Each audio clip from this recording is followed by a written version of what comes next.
This demo is for features in donation that are particularly for churches or other organizations that operate like churches. The first thing to notice is the member envelope number field. Many churches use envelope numbers, and this is where you record it. If you're giving them out for the first time and just want to give them out in order, and you come to a donor that has no member envelope number, you can click this drop-down, pick New Member Envelope Number, and it gives you the next unused number that's available. So we'll save that change. Now let me go back up to the first donor and show you how you can quickly search by member or envelope number. If you recall, that one we just put in was number 11. So all I do when the focus is in the donor list, which it currently is because it's highlighted there, I just type 11. You see it appears down here in the Find Name or Number field, and it goes straight to the donor, George Grant, with envelope number 11. If I just backspace, it goes to the donor with envelope number 1. If I put in a 0, it goes to the donor with envelope number 10. So basically you can go to any envelope number just by typing it very quickly in this donor list. Of course, you can also still search by last name by typing letters instead of numbers. Another feature that is for use with envelope numbers is the Database Reassign Envelope Numbers menu option. As you can see, it says it allows you to reassign new envelope numbers to your donors by changing all existing numbers to new ones. Normally, you might do this at the very end of the year or the very start of a new year. It does have several options which you need to choose between. They're pretty obvious, or you can read the help by clicking the help button, which is present on pretty much every window in donation. So after choosing your options, you would just click this reassign button and it does it. I'm not going to do that now.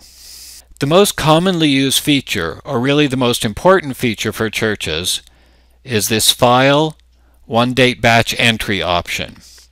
It's also accessed by this Batch Entry button. Basically, it's going to allow you to enter all of your donations, contributions, gifts, whatever you call them, from your Sunday or other day collection very quickly and easily, because it displays all of the donors all at once. So the first thing that comes up is this One Date Batch Entry Options window. You specify the date that you want it to be for. It defaults to today. The default category here will normally be the same as the default category that you set in your Maintenance main window options.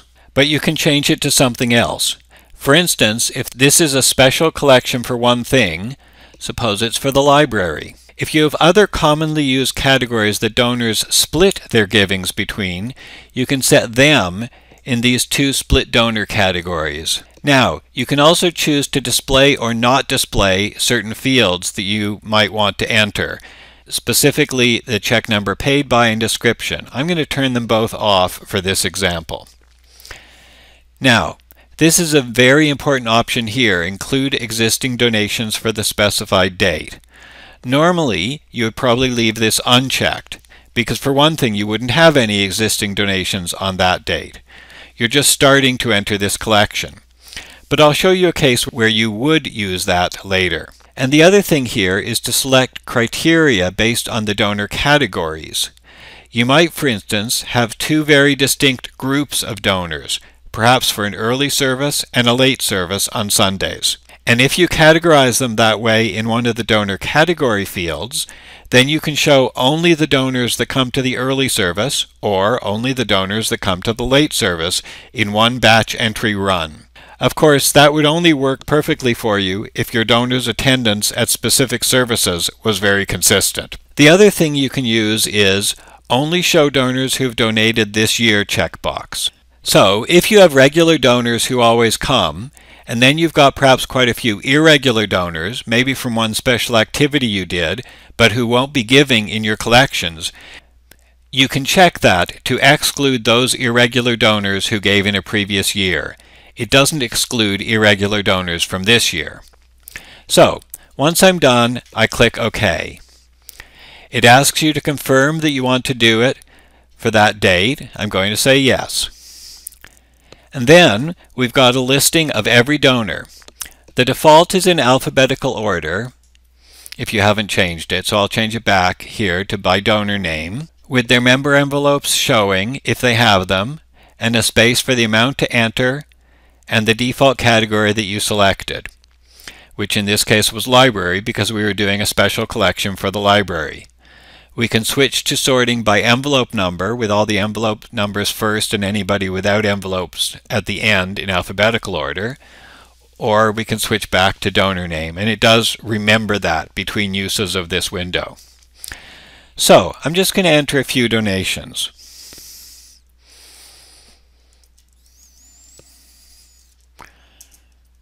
You'll notice that I was using Tab to move between the fields, but you can also just use the down arrow to stay on the amount field. You'll notice down here at the bottom it's got the total of all the donations you've entered so far.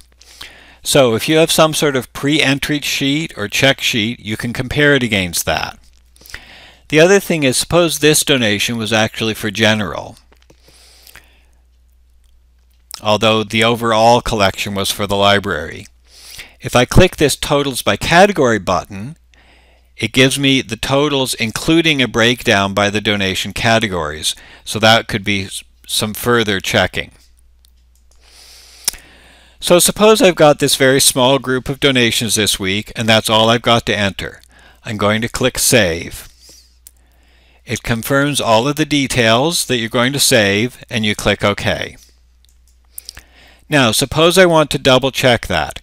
There are several reports you can use to double check that. They're all on this One Date Donation menu.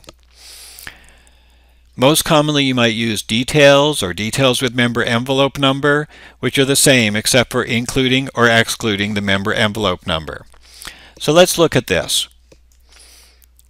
We do it for the same date. Now you can also, you see, switch to the summary report to see the summaries by category, and switch back to the details report. There are also report options to show the details and summary by category on one report. So we can close this. Now suppose we're doing one date batch entry again, and this time I'm just going to say to include existing donations. It's for the same date so that we see the ones that we already did. This would allow us to make some changes. Now there's a couple of further things we can do on this window, whether or not we're seeing existing donations. One is this Find Donor. You can click that or press Alt-F. You see the F in Find Donor here is underlined. That means that Alt-F will run it. The buttons in this program, and in fact most Windows programs, always behave like that. If you're not seeing underlines on your computer, let us know and we'll tell you how to fix that.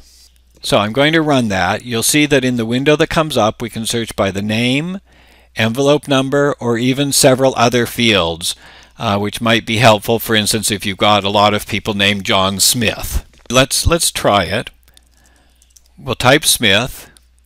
I say Find Next. It goes to the first person with Smith. Find Next again. It goes to the next person with Smith. And suppose that's the right one. We can close it. Now suppose we come to our input sheets, if we use them, and find that there's a donor that gave some money in this collection that isn't on our list here. I'm going to click this Add Donor button, and you'll see that it pops up a window allowing you to do that add of the new donor. If you add one, it will immediately appear on the batch entry window. I'm not going to do that now. Now another thing that's important is this Split Donor button, or Alt-D. If you've got a donor that has donations in two categories, and you've already entered one, so let's say we've got $100 here for Lynette Smith.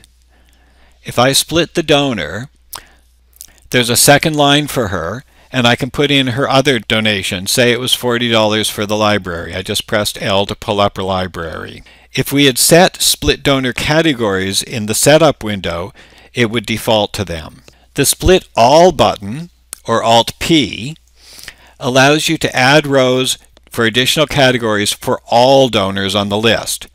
That would be particularly helpful if you're processing a collection where all or most of the donors gave to two or more common donation categories. So let's say everybody's donating this week to the building fund in addition, we'll just click OK, and you'll see now everybody has the 2 rows for general or library and building fund.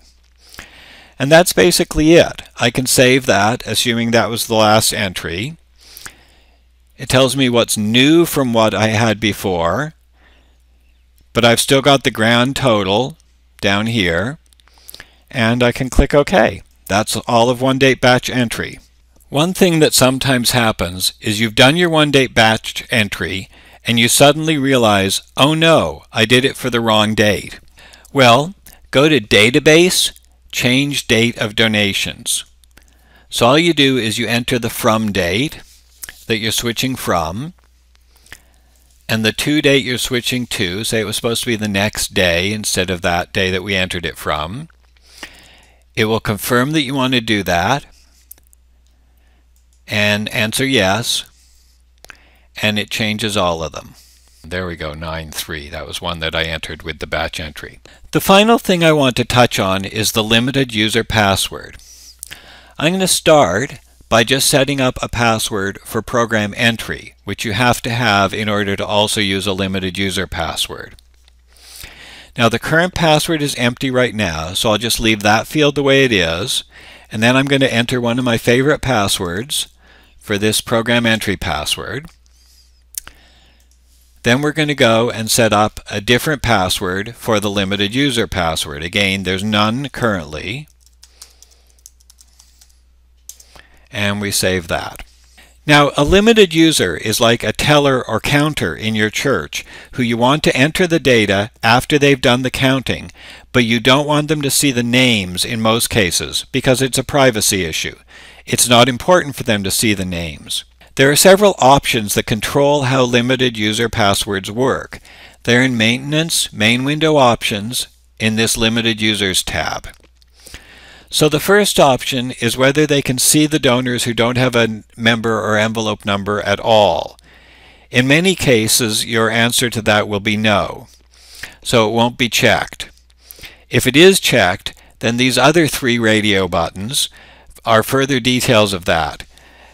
It gives options as to whether they can't create new donors, can create them but not assign them a member envelope number, or can create them and also assign them a member envelope number. I'm going to leave it this way, that they cannot see donors who don't have an envelope number. And again, if you click Help, there's going to be a lot more details. So I'll save that. I'm going to exit the program and then restart the program. And when I start it, it now prompts me for a password, and I can enter either the program entry password, in which case it's for me and I've got the full capabilities of the program, or I can enter the limited user password, which is what I'm going to do. And this would be the password that you give to your tellers or counters to use when they enter the program. So you'll see some major changes right off.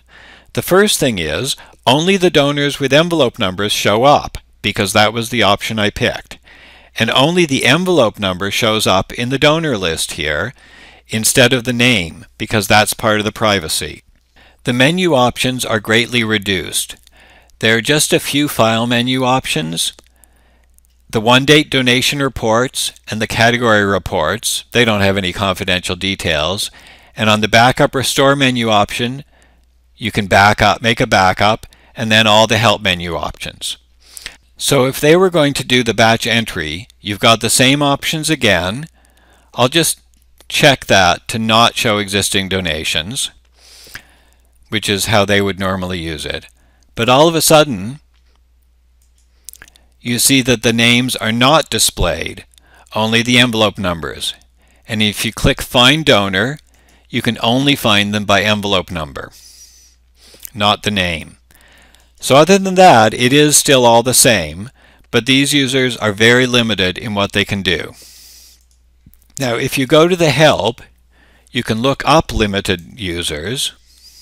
Just press Enter once the topic comes up, and there's a lot more information about exactly what the capabilities are and what the options are for limited users. And that's really all the special features for churches. Thanks for listening.